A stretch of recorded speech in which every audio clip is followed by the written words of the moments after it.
Morning, Year 12. Hope you're well. Hope you've had a good half term. I certainly did. Wishing you all the best. And this really is the last one. I know I've been slightly misleading you, but P4 is the last one of this assignment, and it'll be such a good achievement to have done this in lockdown.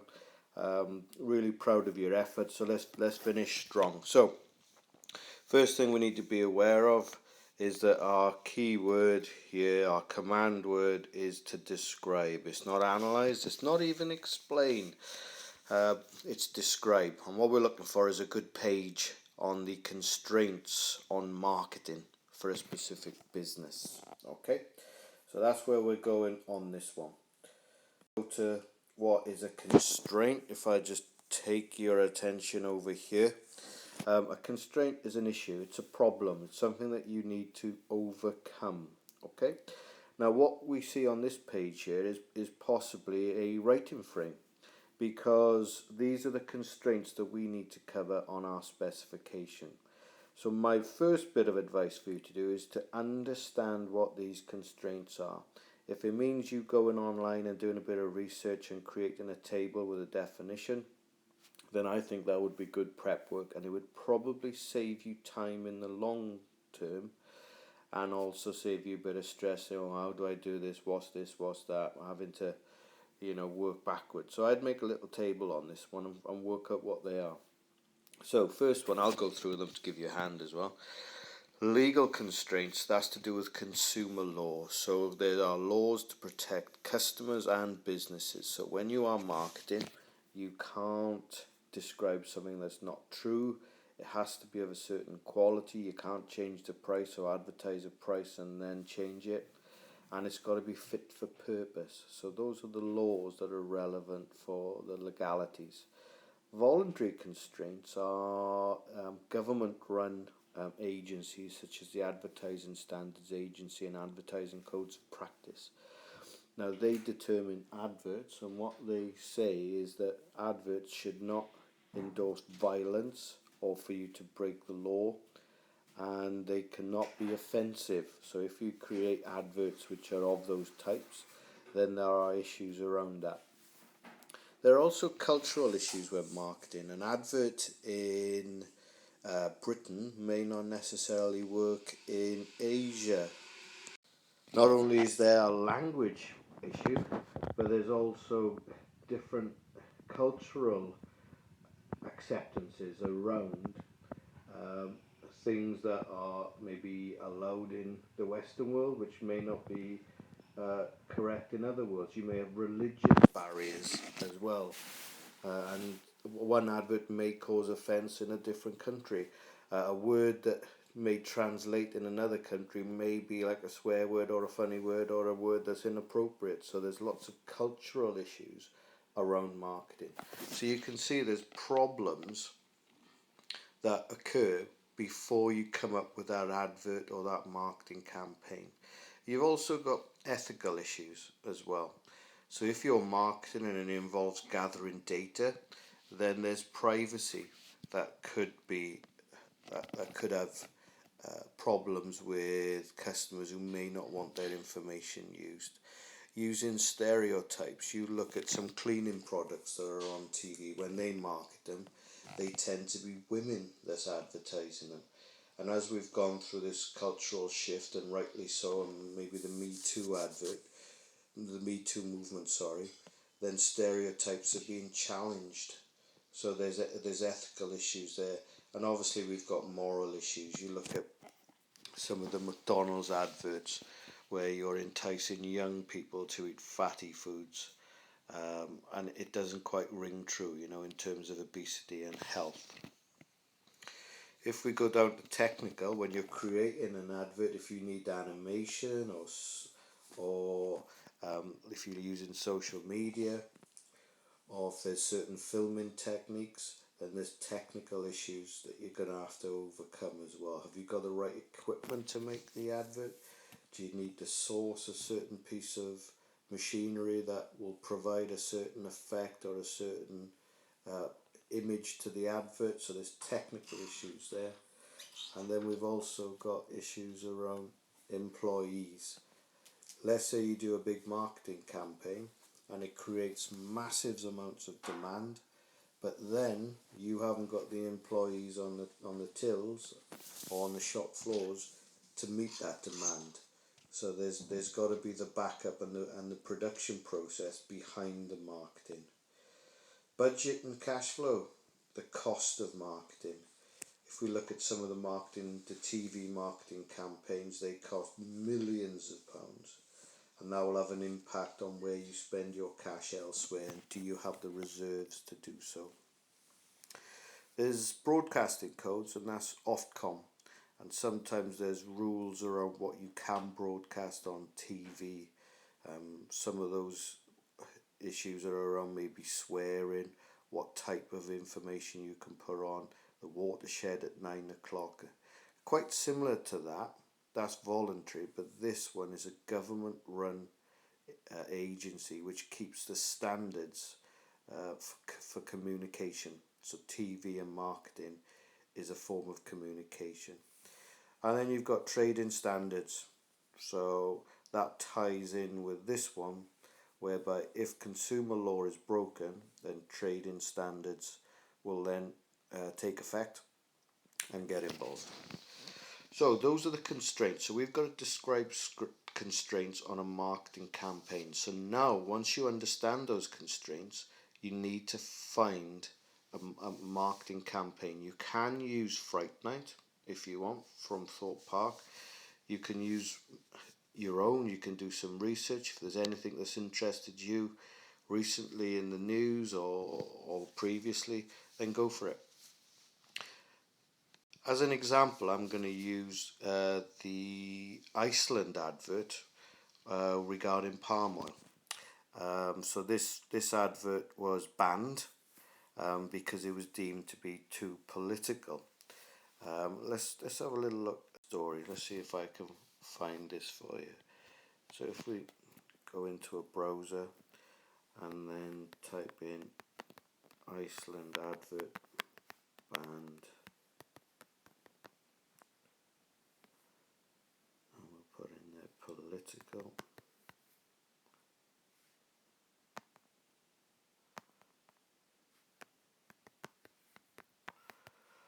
There we go, hopefully that'll find it. Yeah. So Iceland advert banned for being too political. If we just scroll down, and then the Guardian story or the Telegraph or the BBC is fine.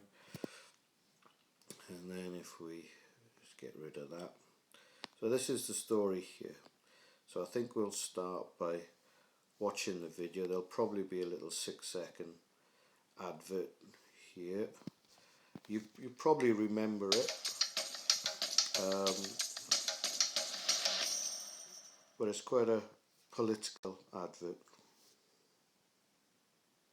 There's a orangutan in my bedroom and I don't know what to do. She plays with all my teddies and keeps borrowing my shoe. She destroys all of my houseplants and she keeps on shouting ooh. She throws away my chocolate and she howls at my shampoo. There's a orangutan in my bedroom and I don't want her to stay. So I told the naughty orangutan that she had to go away.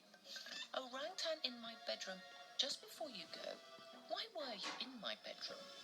I really want to know. There's a human in my forest and I don't know what to do. He destroyed all of our trees for your food and your shampoo. There's a human in my forest and I don't know what to do. He took away my mother and I'm scared he'll take me too. There are humans in my forest and I don't know what to do. They're burning it for palm oil. So I thought I'd stay with you.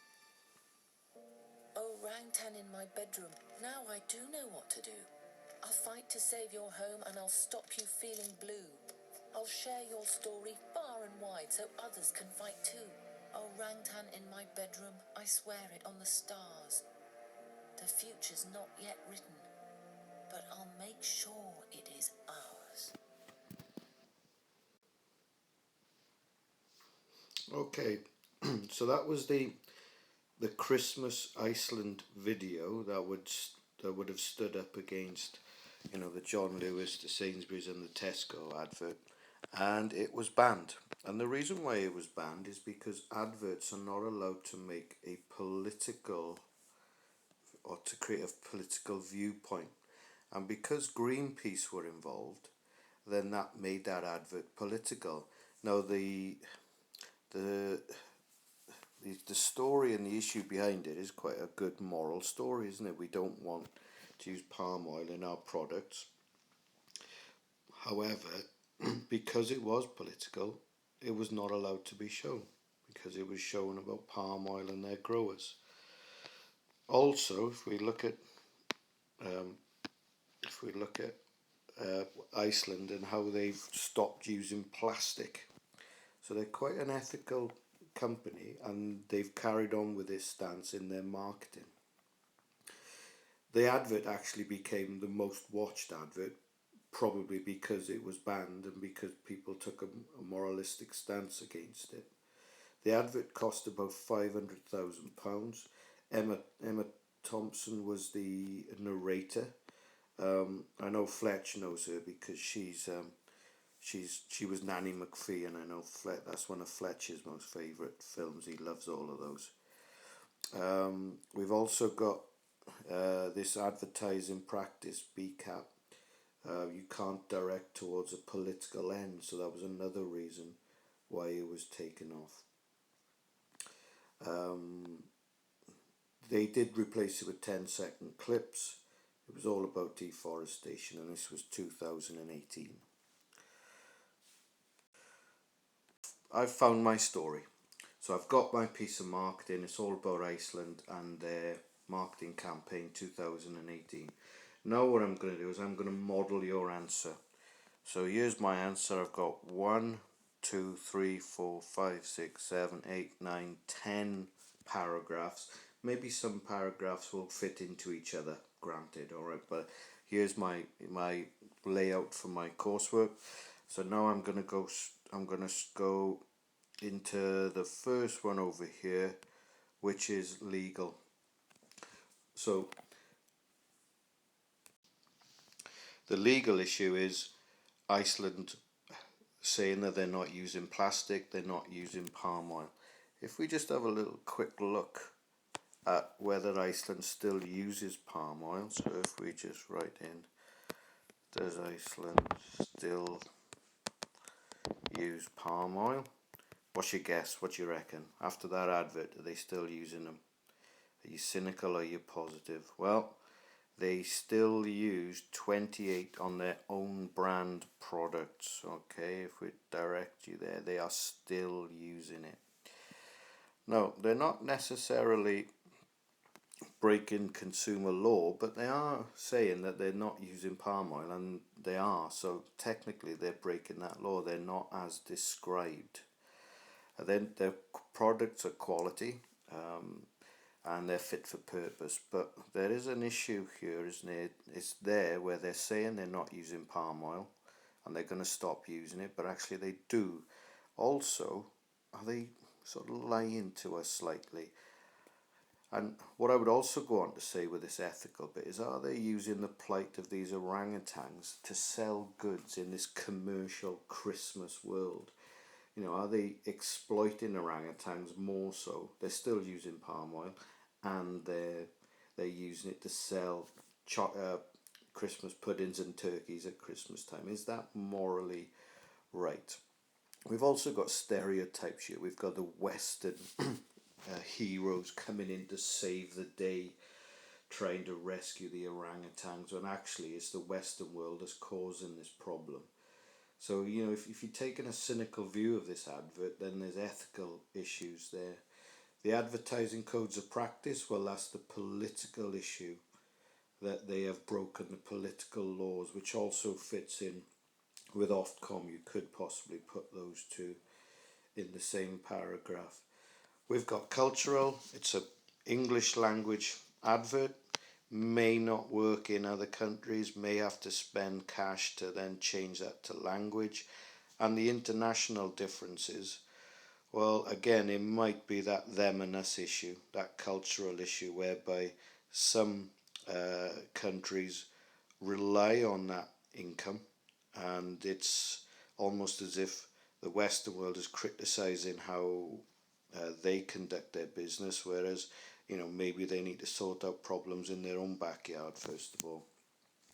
Technical, well, you could talk about the animation and the skills needed to make that animation and the animation equipment necessary and the voiceovers.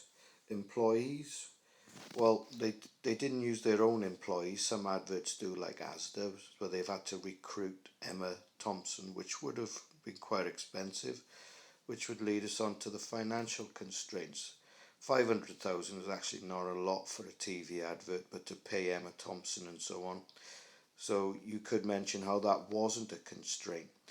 Well, that's a good point actually. You don't have to mention them all as a constraint. They could be something that lended itself to making it easy. It wasn't a problem.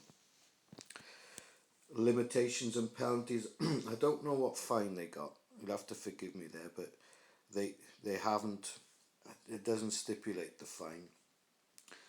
But what they probably did do is make more money on the back of the fact they might have had a penalty, but they probably made more sales from that advert because it went viral on social media.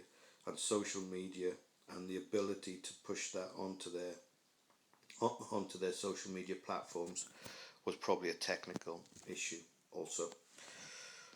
So I've just modelled an answer for you. How do we do this one? Well, we're looking for about a page, maybe a page and a bit. Choose a scenario, try and choose your own. If you can't, feel free to use Thought Park Fright Night. If you're really struggling, I don't mind you using Iceland as long as you put your own slant on it. Use the constraints that we went through on slide 2. Okay. I'll also put the PowerPoint up so you can have them on the screen. Make sure you know what they are before you start. Do some research, but make sure you then do it in context to the business that you have chosen. This has to be in context. I don't want a textbook answer of what each one is. Go through the constraints that they had to overcome. Also describe the constraints which were not relevant to the business or to the marketing. So that's it. It's a describe, it's a page. What are the constraints to a chosen marketing campaign that you have studied? Okay. Hope that's helpful. And hey, I think we'll be seeing each other soon. Whether that's a good thing or not, that's personal preference. But yeah, I look forward to the day when we're back and there's a bit of normality and we're safe and back in school. All the best. See you soon.